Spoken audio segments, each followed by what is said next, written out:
Hi again everybody, my name's Duncan Taborda and we are Class 1 School of English, and today's lesson is going to be about future in the past. Sounds very strange. What do I mean by future in the past? Well, let's say you're speaking to somebody, or you might even be writing this about something that was going to happen, something that you intended to do but you didn't do it. Okay, and then you want to tell them why you would use future in the past. It also might be where you want to emphasize that you knew something was going to happen. You knew somebody was going to do something. Let me just explain. Let me just explain slowly. So let's first of all, if we're talking about the future, let's look at the first two, the two most basic ways about talking about the future. The two most basic ways of talking about the future is by using will and by using going to. Now I do have a video on here which covers quite a few ways of speaking in the future. I'm just going to deal with these two. So it's will and going to. And the basic difference between these two is that will is for a prediction. So it's something that, you think might happen in the future. You're not sure, you're not definite. You think you're going to do that, or you think it's going to happen. Going to is if you're a little bit more certain. So if I give you an example about going to the cinema, someone says to you, what are you doing after work today? I don't know, I think I'll go to the cinema. I think I will go to the cinema. You're not sure, you haven't bought the tickets. However, if you have got the tickets, if you've got a screening time and everything, then the proper way of doing it is to use going to. So what are you doing after work today? Oh, I am going to the cinema. I'm going to go to the cinema. Okay, so it's just will plus infinitive, which means the base form of the verb, but without the to. So instead of to be, it's just be. Instead of to go, it's just go. So I think I will go to the cinema. With going to, it's a little bit of a longer structure. You've got to use the verb to be. So I am going to plus, again, the infinitive. Okay, so going to is also treated as a modal verb, which is then followed by the infinitive. So it doesn't matter what verb you're going to use here. There's going to be no tense, there's going to be no ing, no ed, it's going to be the infinitive. I'm going to meet my friend. I'm going to watch a movie. I'm going to play football. Okay? So these are the two basic forms of speaking about the future. So how do we do this if we're talking about future in the past? So if I want to explain to somebody why I didn't do something, okay, I need to use this, future in the past. And it's very simple. All you do is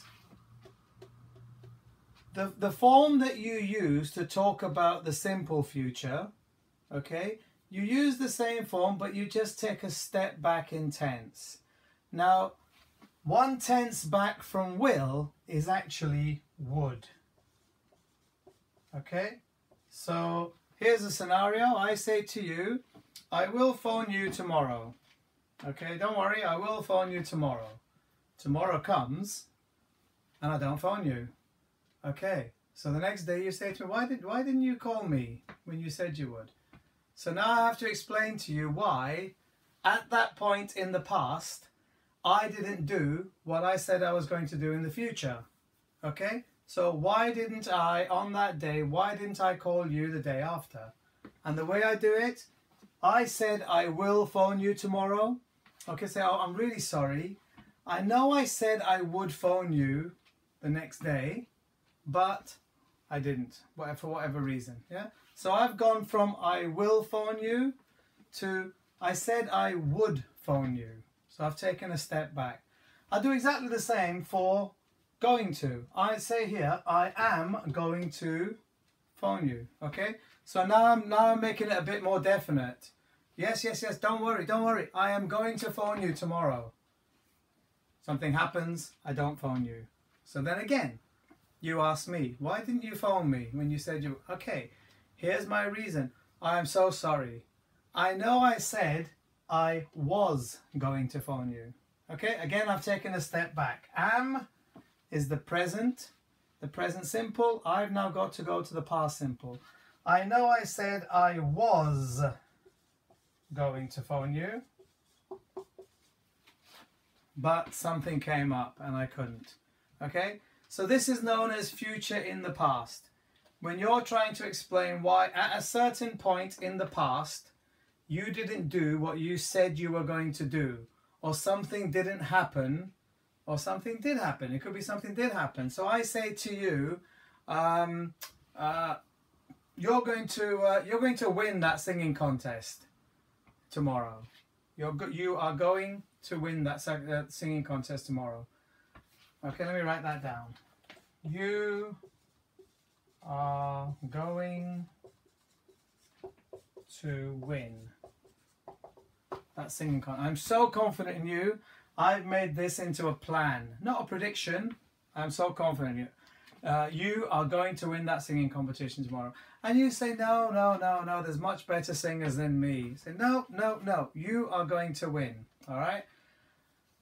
The next day, you do win. All right? Okay, so what do I say to you?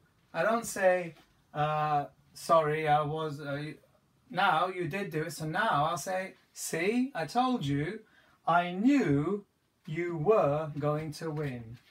I knew you were going to win. Okay, all I've done again, I've taken a step back. You are is the present. I knew you were, I've taken a step back. And so that's a very simple process. Now on the other video, which lists all the other ways of speaking in the future, I think I could literally count 6, 7, maybe even 8 ways of talking about the future. If you include this, there are so many ways in English. That's the beauty of English. There's so many different ways that you can do things. For each one of those stages, if you want to use it for talking about the future in the past, you can. You just take a step back. Now I'm going to put a longer video on which explains some of those, but this is just a short one just to give you a brief example of how you can do that. Okay, so that's been future in the past.